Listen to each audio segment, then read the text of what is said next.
आरोग्य अंक में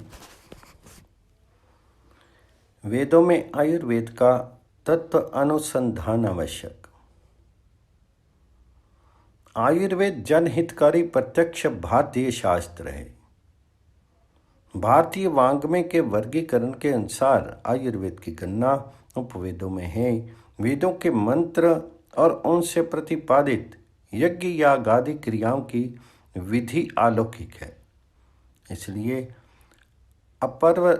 अपरिवर्तनीय है। आयुर्वेद भी वेद है। उसके भी निर्देश जो द्रव्य, ऋतु, समय, मानव प्रकृति आदि के हैं, वे अलौकिक तथा सामान्यतया अपरिवर्तनीय हैं। अलौकिक शब्द का अभिप्राय मानव रचना से परे है। प्राकृतिक औषधियों में गुण, ऋतु और समय का प्रभाव तथा मानव का वात, पित्त, कफ आदि प्रकृति रचना मानव रचना की परिधि में नहीं है।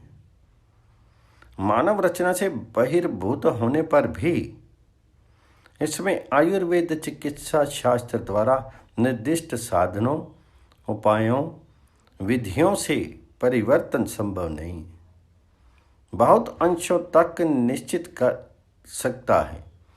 मूल भीति का अपरिवर्तन रखते हुए उसका साधनों की सहायता से इच्छानुकूल प्रदर्शन कला, स्फूर्ति या अभ्यास है। अलौकिक में कला, स्फूर्ति या अभ्यास का सन्निवेश ही आयुर्वेद को उपवेद बना देता है। प्रकृति सिद्ध पदार्थों में तत्व विवेक, प्रयोग जनित उपायों से स्वाभाविकता का परिवर्तन कर देना मानव बुद्धि का संयोग है। ये वेदोक्त यज्ञ याग आदि क्रियाओं में संभव नहीं है। इसलिए ऋक्, यजु, साम तथा अथर्व ये 4 वेद हैं और आयुर्वेद, धनुर्वेद, गंधर्ववेद एवं अर्थवेद उपवेद हैं, क्योंकि इनमें मानव का आंतरिक विकास या स्फूर्ति का प्रयोग परिवर्तन करने की क्षमता है।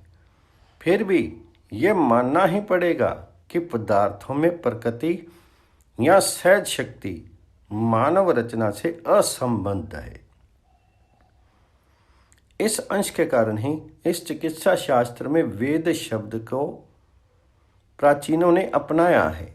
4 वेदों के विषय में मानवता की मर्यादा के सर्वप्रथम उपदेष्टा मनु ने बतलाया है।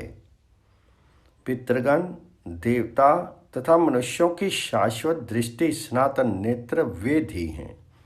ये मानव या किसी भी सृष्टि के जीव द्वारा रचना में अशक्य और अप्रतिम है। वेद समस्त प्राणियों, मानव, पशु पक्षी आदि का पालन पोषण करता है। यथा आयुर्वेद भी वेद शब्द से संबंधित है। अतः इनकी शास्त्रता सामान्य मानव की शक्ति से अतीतता और अप्रतिमता अपरिहार्य है। आयुर्वेद का मूल वेद है।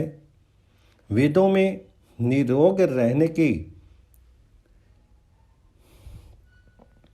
प्रार्थना प्रमुख है।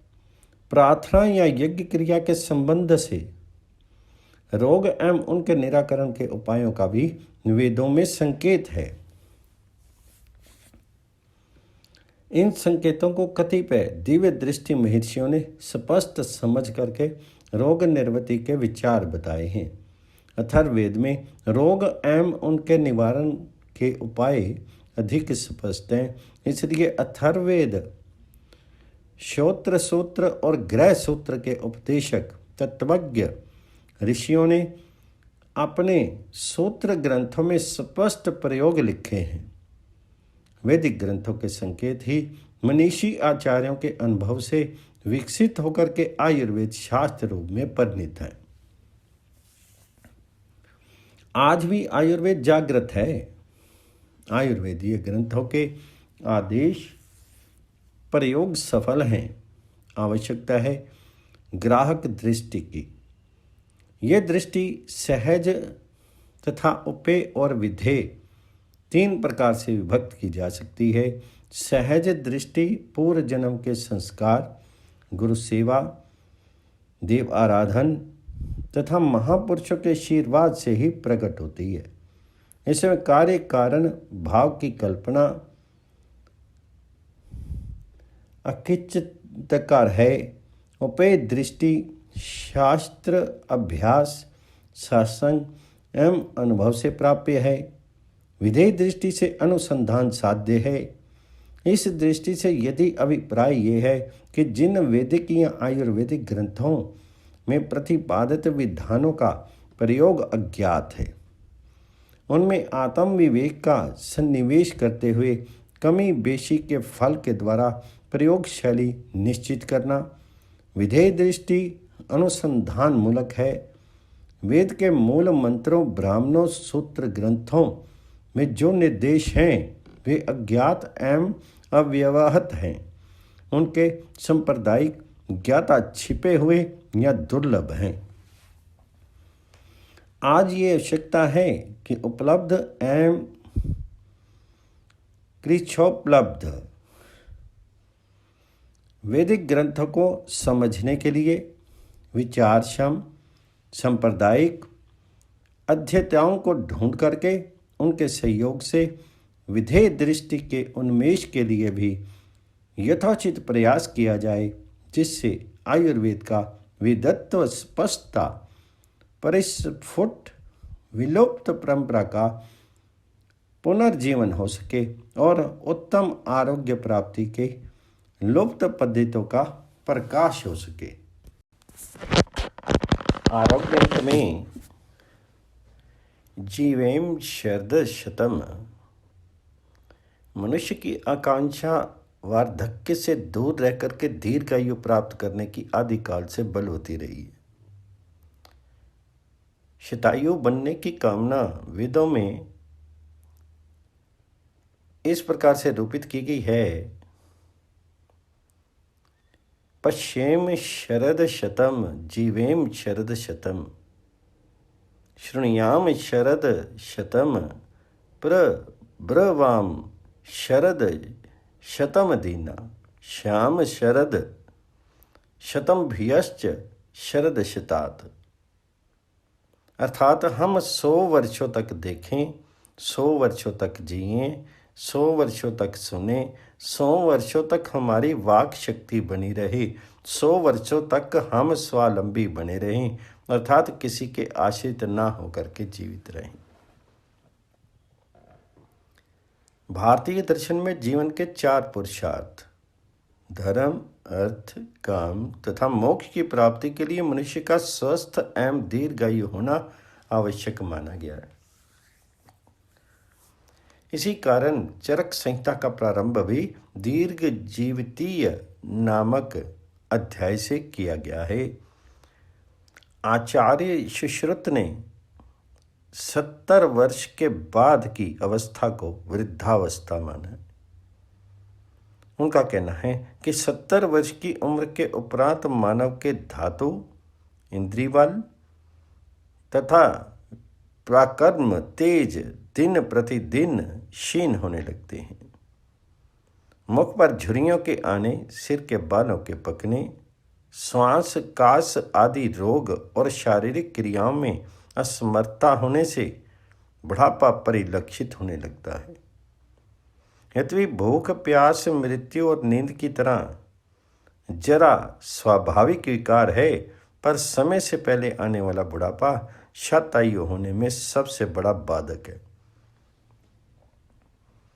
आयुर्वेदिक संहिताओं में अस्मायिक बुढ़ापा आने के कारणों में ऋतु, काल, प्रकृति तथा शास्त्र विरुद्ध भोजन, लगातार अत्यधिक परिश्रम, दिन में अधिक शयन, विषय भोग का अति सेवन, नशीले पदार्थों का उपयोग, पचने के पूर्व फिर भोजन, रात्रि में भूखे पेट शयन, अधिक पैदल चलना, अति जागरण, अति भाषण, असंयम तथा चिंता, भय, क्रोध, लोभ, मोह और ईर्ष्या का उल्लेख किया गया है।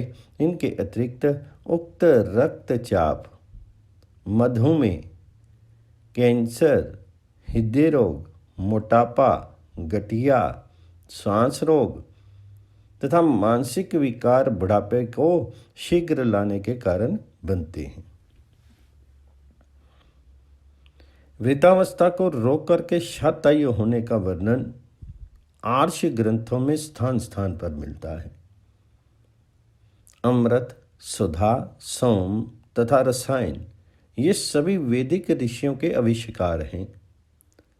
देव वैद्यों अश्विनी कुमार द्वारा च्यवन तथा कली और काक शिवम को वृद्ध से युवा बना करके उनके मन और शरीर में नई चेतना का संचार किए जाने का प्रमाण प्राप्त होता है।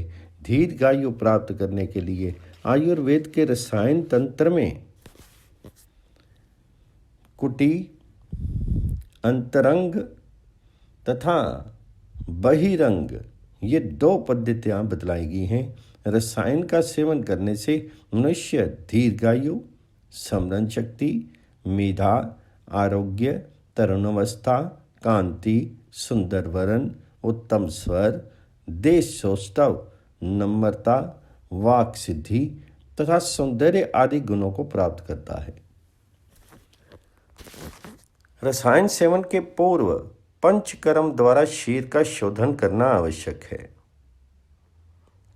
स्त्रेहन तथा स्वेदन के उपरांत वमन, विरेचन, अनुवासन, आस्थापन और नस्य क्रियाओं वाले पंचकर्म को बुढ़ापा टालने के लिए बहुत कारगर पाया गया है।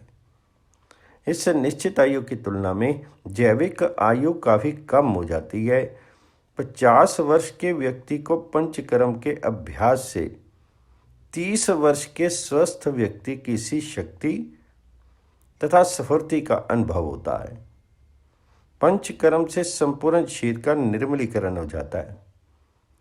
आयुर्वेद में वर्णित रसायन औषधियों में सामान्यतः आंवला, हरड़, पीपल, तुलसी, ब्राह्मी, अश्वगंधा, स्ट्रॉबेरी, मुलट्ठी, भिलावा, वचा, गिलोय, पुनर्नवा, सफ़ेद मूसली, सौंठ, शंख पुष्पी, ज्योतिषमती, रास संतरा, जीवंती, मंडूकपर्णी, दालचीनी तथा अष्टवर्ग प्रमुख हैं। धातुओं में सोना, चांदी, लोहा, पारा, अभ्रक आदि भस्म दीर्घायु प्राप्त करने में उपयोगी रहती हैं। कुछ वैज्ञानिकों का मत है कि स्तनधारी प्राणी जिस आयु में शरीर की पूर्ण वृद्धि करना प्राप्त करता है उससे 7 गुना अवधि तक वह जीवित रह सकता है। प्रसिद्ध अमेरिकी वैज्ञानिक डोनाल्ड डकलाफ के अनुसार मानव मस्तिष्क के न्यूरॉन 150 से 200 वर्षों तक जीवित रह सकते हैं।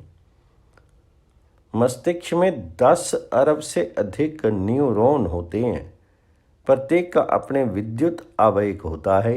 यदि मनुष्य के शरीर को क्षीण करने वाले कारणों को रोक लिया जाए तो यौवन की अधिक काल तक बनाए रख करके आयु बढ़ाई जा सकती है। मस्तिष्क में स्थित पिट्यूटरी ग्रंथि भी एक ऐसा हार्मोन तैयार करती है जिससे प्रभावित होकर के शरीर प्राणवायु के उपयोग को कम करने लगता है। फलस्वरूप अनेक कोशिकाएं मरने लगती हैं। इसे मृत्यु हार्मोन भी कहते हैं। इस विशेष हार्मोन के निर्माण पर अंकुश लगा करके जीवन काल को बढ़ाया जा सकता है।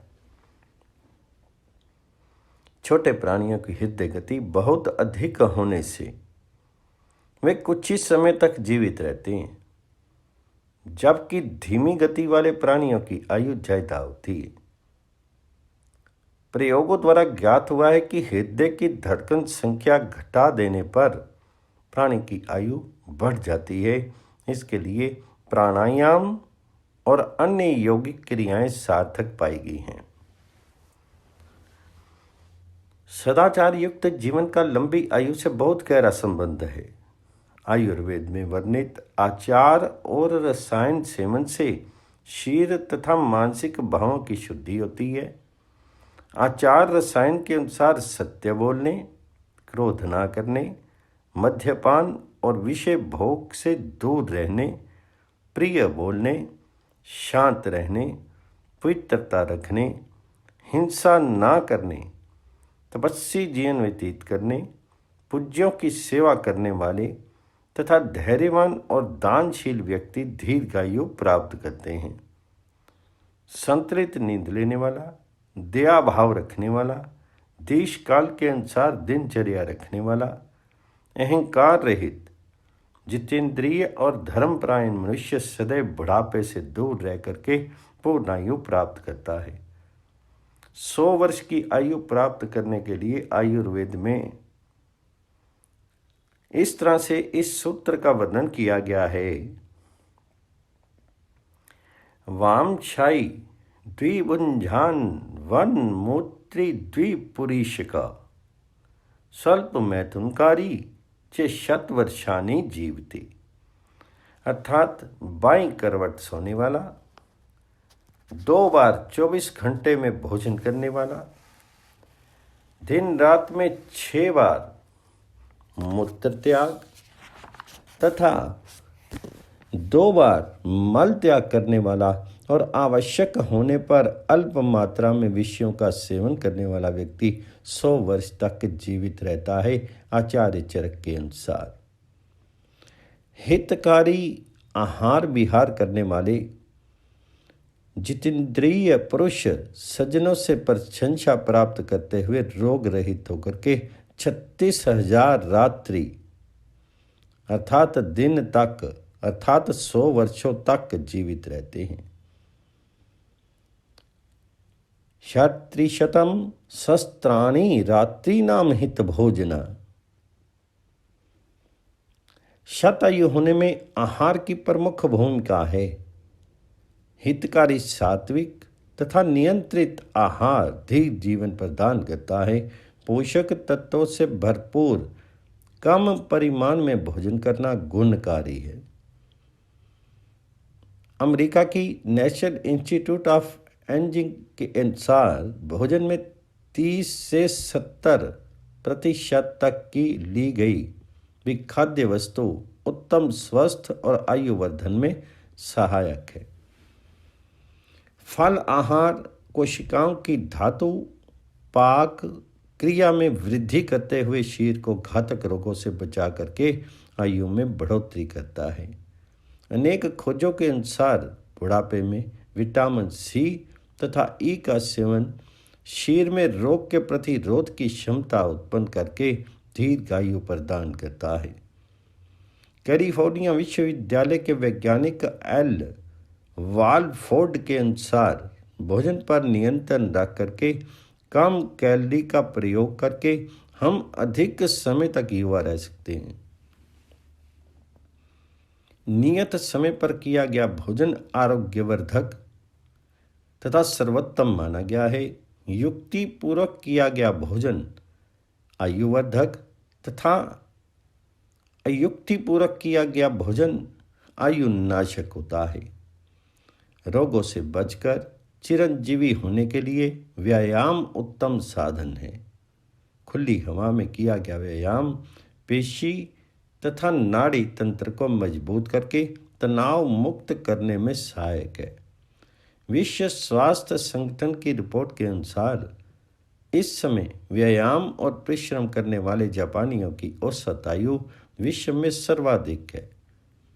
नियत परिमाण में नित्य किया जाने वाला व्यायाम हमारे रक्त में सुरक्षा तंत्र की कोशिकाओं के बल में अपार वृद्धि करता है।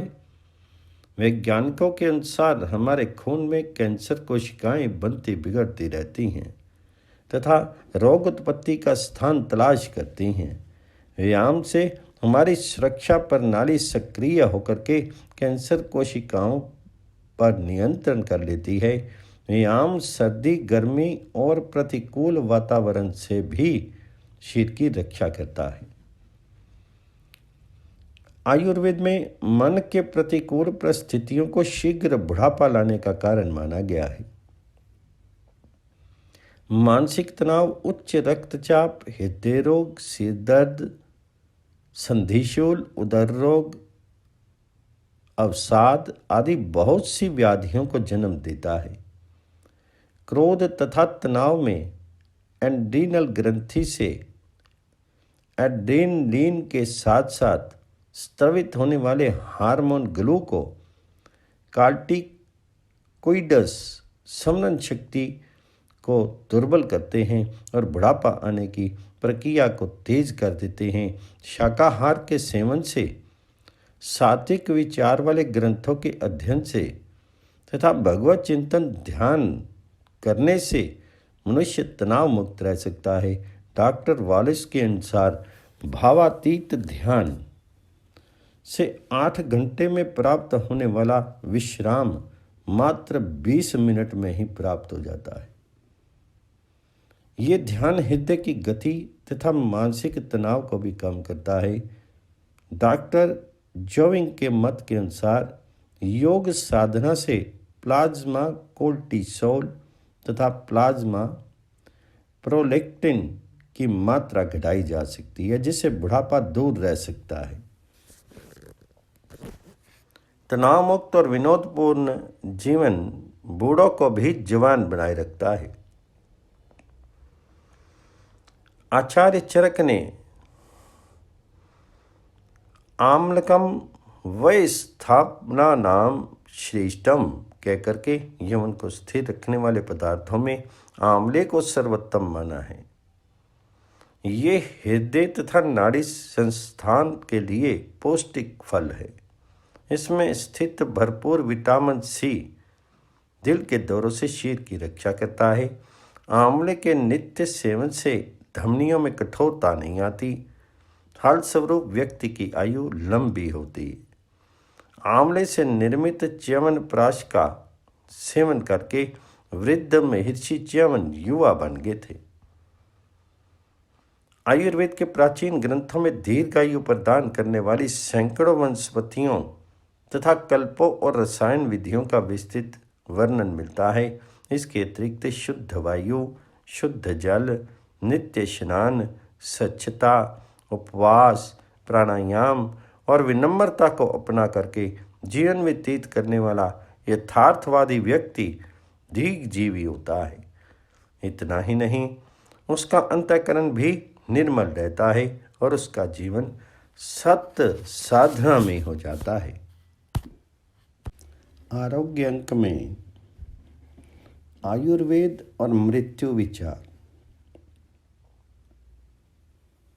प्रसिद्ध प्राचीन आयुर्वेद ग्रंथ भाव प्रकाश के प्रणेता आचार्य भाव मिशन ने ग्रंथ के आरंभ में ही आयुर्वेद के उत्पत्ति क्रम एवं उसके प्रवक्ताओं का वर्णन करते हुए लिखा है कि सर्वप्रथम विश्व विधाता ब्रह्मा ने अथर्ववेद के सर्वस्व स्वरूप आयुर्वेद तंत्र को प्रकाशित किया है और अपने नाम से अतिशय सरल 1,00,000 श्लोकों की ब्रह्म संहिता नामक आयुर्वेद शास्त्र की रचना की।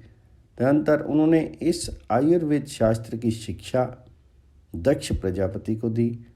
पुनः दक्ष ने इसे सर्ग के वैद्य के रूप में प्रतिष्ठित दोनों अश्विनी कुमारों को सिखाया। दक्ष से आयुर्वेद का ज्ञान प्राप्त करके अश्विनी कुमारों ने स्वतंत्र आयुर्वेद संहिता की रचना की और फिर उसकी शिक्षा उन्होंने इंद्र को प्रदान की। इंद्र ने अश्विनी कुमारों से आयुर्वेद शास्त्र का अध्ययन कर उसका ज्ञान आत्रेय आदि अनेक मुनियों को कराया। मुनि आत्रेय आयुर्वेद पढ़ने स्वयं इंद्र के पास गए थे। इंद्र से उन्होंने सांगोपांग आयुर्वेद का अध्ययन किया था।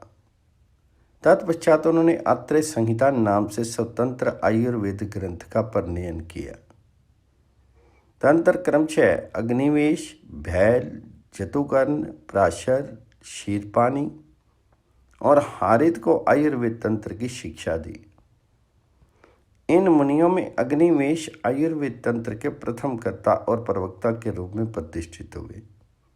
इसके बाद भैल आदि मुनियों ने भी अपने अपने आयुर्वेद तंत्र की रचना की और उसे अपने गुरु आत्रेय मुनि को सुनाया। वे अपने शिष्यों द्वारा रचित आयुर्वेद तंत्र को सुनकर के हर्षित हुए। अन्य मुनियों और देवताओं ने भी उनके आयुर्वेद तंत्र की प्रशंसा की। एक बार हिमालय के पास भरद्वाज आदि अनेक मुनि पधारने वालों में भरद्वाज मुनि सर्वप्रथम थे। सबके परामर्श के अनुसार रोग जनित मृत्यु के भय से मुक्ति का उपाय जानने के लिए भरद्वाज इंद्र के पास गए। उनसे उन्होंने सांगोपांग आयुर्वेद का अध्ययन किया। तदनंतर उन्होंने सभी देहधारियों को 1000 वर्ष निरोग जीवन जीने की विधि बताई।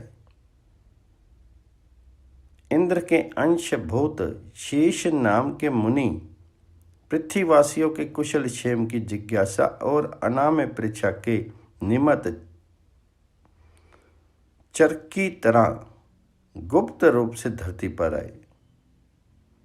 जहां उन्होंने रोग से मरते हुए लोगों को देखा, तब रोगों के उपशमन के लिए आत्रेय मुनि के अग्निवेश आदि शिष्यों द्वारा रचित आयुर्वेद तंत्र का संस्कार करके एक स्वतंत्र आयुर्वेद ग्रंथ की रचना की, जो चरक संहिता नाम से प्रसिद्ध हुई। शेष नामक मुनि चर की भांति धरती पर आए थे, इसलिए वे आचार्य चरक के रूप से विख्यात हुए। एक बार इंद्र की दृष्टि धरती पर पड़ी, जहां उन्होंने व्याधि पीड़ित और मृत्यु भय से आक्रांत लोगों को देखा। दया से द्रवित होकर के उन्होंने आयुर्वेद के आदिदेव के रूप में लोक पूजित धन्वंतरी को पृथ्वी पर भेजा। इंद्र की आज्ञा से धन्वंतरी काशी के दिवोदास राजा के रूप में अवतीर्ण हुए, जिन्होंने इंद्र से आयुर्वेद पढ़ करके उसे लोक जीवों के स्वास्थ्य की रक्षा के लिए धरती पर प्रकट किया। काशीराज नाम से प्रसिद्ध धन्वंतरी ने अपने नाम से धन्वंतरी संहिता का निर्माण किया और उसकी शिक्षा लोगों को दी। विश्वामित्र ने अपने पुत्र सुश्रुत को काशीराज के पास आयुर्वेद पढ़ने के लिए भेजा। सुश्रुत ने काशीराज से निवेदन किया कि रोग से पीड़ित लोगों को रोते और मरते देख करके मैं व्यथित हूँ, इसलिए आप मुझे आयुर्वेद पढ़ाइए। काशीराज ने यत्नपूर्वक सुश्रुत को आयुर्वेद का ज्ञान प्रदान किया। अध्ययन के बाद सुश्रुत ने भी स्वतंत्र रूप से आयुर्वेद ग्रंथ की रचना की, जो सुश्रुत संहिता नाम से प्रसिद्ध हुई। सुश्रुत के अतिरिक्त उनके 6 अध्यायी मित्रों ने भी अपने अपने नाम से आयुर्वेद तंत्र का परिणयन किया। आयुर्वेद के प्रवर्तकों और प्रवक्ताओं के इस विवरण से ये स्पष्ट है कि रोग से होने वाली मृत्यु से बचने के लिए ही आयुर्वेद शास्त्र की सृष्टि की गई। भावमिश्र ने रोगों के अनिष्टकारी कार्यों का आकलन करते हुए उन्हें प्राणहारी कहा है। मूल श्लोक इसका इस प्रकार है, जिसका अर्थ था रोग शरीर को कृश कहते हैं, बल का क्षय करते हैं, देह की सक्रियता का हरण करते हैं। दोषयुक्त वे रोग इंद्रियों की शक्ति का भी विनाश करते हैं और सारे अंगों को पीड़ा देते हैं। सबसे बढ़कर तो ये कि रोग धर्म, अर्थ, काम और मोक्ष रूप पुरुषार्थों की प्राप्ति में महाविघ्न स्वरूप है और शीघ्र ही बलपूर्वक प्राण हर लेते हैं। यदि इस प्रकार के रोग शरीर में विद्यमान हैं, तो फिर प्राणियों का कल्याण कैसे संभव है? भावमिश्र ने आयुर्वेद के लक्षणों का निर्देश करते हुए लिखा है, आयु की रक्षा के लिए हितकारी एवं अहितकारी तत्वों के ज्ञान के लिए, ज्ञान के साथ रोगों का निदान और उसका शमन जिस तंत्र या शास्त्र से विद्वानों द्वारा माना जाता है उसे आयुर्वेद कहते हैं। पुनः आयुर्वेद शब्द की निरुक्ति के संदर्भ में भावमिश्र लिखते हैं कि जिस शास्त्र से पुरुष आयु लाभ करता है और आयु के बारे में भी जानता है उसे ही मुनिवरों ने आयुर्वेद कहा है। वैद्य कर्म का निर्देश करते हुए भावमिश्र ने फिर कहा है कि रोगों का तत्व परिज्ञान करना यानी सम्यक परिचय प्राप्त करना और रोग जनित वेदना का शमन करना है, और ये शमन ही वैद्य का वैद्यत्व है। वैद्य आयु का स्वामी नहीं है। तात्पर्य यह है कि वैद्य रोगी की पीड़ा दूर कर सकता है, आयु की रक्षा नहीं कर सकता। इस अर्थ के अनुसार वैद्य जब आयु की रक्षा नहीं कर सकता तब समग्र आयुर्वेद शास्त्र की ही व्यर्थता सिद्ध हो जाती है। और अनेक पुरुषों युष्मात् आयुर्वदन्ति, ये निरुक्ति भी निरर्थक हो जाएगी। अनेक पुरुषों यस्यात् आयुर्विन्दति, इसलिए इस संदर्भ के सही अर्थ के निमित्त वैद्य कर्म निर्देश विषयक उक्त श्लोक के चतुर्थ चरण में प्रयुक्त न का अन्वय इस प्रकार होगा।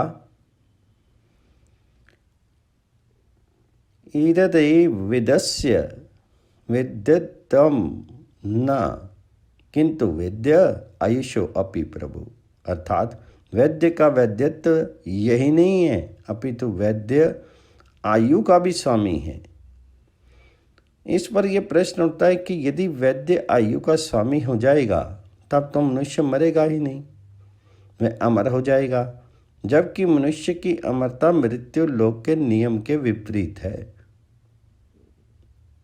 इसका समाधान करते हुए सुश्रुत संहिता में धन्वंतरी कहते हैं,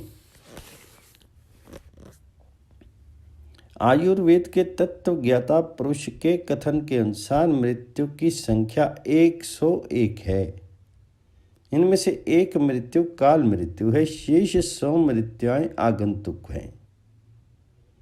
चिकित्सा करने वाला वैद्य चिकित्सा द्वारा इन्हीं भी 100 प्रकार की आगंतुक मृत्युओं से मनुष्य को बचाता है। आयु के अंत में शरीर का जो संहार करता होता है उसे ही काल कहते हैं। काल मृत्यु को किसी भी उपाय से टाला नहीं जा सकता। श्लोक प्रयुक्त काल संयुक्ता का अर्थ है काल के द्वारा संहार के लिए नियुक्त, इसलिए काल मृत्यु असंभवी है। शेष 100 मृत्युएं चूंकि आगंतुक हैं, इसलिए इनके निवारण में आयुर्वेद सम्मत है और इसी हेतु आयुर्वेद शास्त्र की सृष्टि हुई। आयुर्वेद में आगंतुक मृत्यु के जो कारण बताए गए हैं उनमें प्रमुख हैं विष भक्षण करना और अजीर्ण जो पच न सके यानी अधिक भोजन करना, तथा दूषित स्थानों का जल पीना, अपने से अधिक बलशाली जीव जंतुओं से लड़ना, विषैले जंतुओं सांप बिच्छू आदि से खेलना, ऊंचे पेड़ों की फुंगी पर चढ़ना, बड़ी बड़ी नदियों को तैर करके पार करना, रात में अकेले राह चलना या किले में घूमना इत्यादि। ज्ञातव्य है कि आयु रहने पर भी आगंतुक मृत्यु दुर्निमित्त एवं होने की प्रबलता के कारण मनुष्य को मार डालती है, जैसे तेल बत्ती और लौ के रहने पर भी आंधी दीपक को बुझा देती। वैद्य मृत्यु के आगंतुक कारणों का निवारण कर सकता है, इसलिए रस रसायन के ज्ञाता वैद्य और मंत्रवेता पुरोहित यत्नपूर्वक आगंतुक दोषों के कारणों से राजा की रक्षा करें। ऐसा सुश्रुत संहिता में धन्वंतरि का वचन है। निष्कर्ष ये है कि आयुर्वेद का अद्वितीय वैद्य या कोई भी चिकित्सक आगंतुक मृत्यु को ही रोक सकता है, काल मृत्यु को नहीं। माधव निदान के अनुसार जो वैद्य सन्निपात ज्वर की चिकित्सा करता है वह मृत्यु से लड़ता है। इस संदर्भ में ये पंक्ति स्मरणीय है। मृत्यु से योद्धव्यम सन्निपातम चिकित्सता। सचमुच रोग की चिकित्सा करते समय चिकित्सक मृत्यु से जूझता है। यहाँ मृत्यु से तात्पर्य आगंतुक मृत्यु से ही है। भामिश्र ने इसी संदर्भ में वैद्यों को निर्देशित किया है कि वे चिकित्सा करने के पूर्व रोगी के दीर्घायु और स्वल्पायु होने के लक्षणों का प्रयत्नपूर्वक परीक्षण करें। इसके बाद ही उसकी चिकित्सा करना स्वीकार करें, अन्यथा उनका चिकित्सा कार्य सफल नहीं हो सकेगा। मूल श्लोक इसका इस प्रकार है। वैद्य पहले प्रयत्नपूर्वक रोगी की आयु का परीक्षण करे। आयु बड़ी रहने पर ही चिकित्सा सफल हो सकती है। आयुर्वेद मूलतः आयुर्विज्ञान है जिसका सीधा संबंध शरीर से है। शरीर ही जीता और मरता है, इसलिए आयुर्वेद शास्त्र में आयु और मृत्यु का विचार शरीर आश्रित है।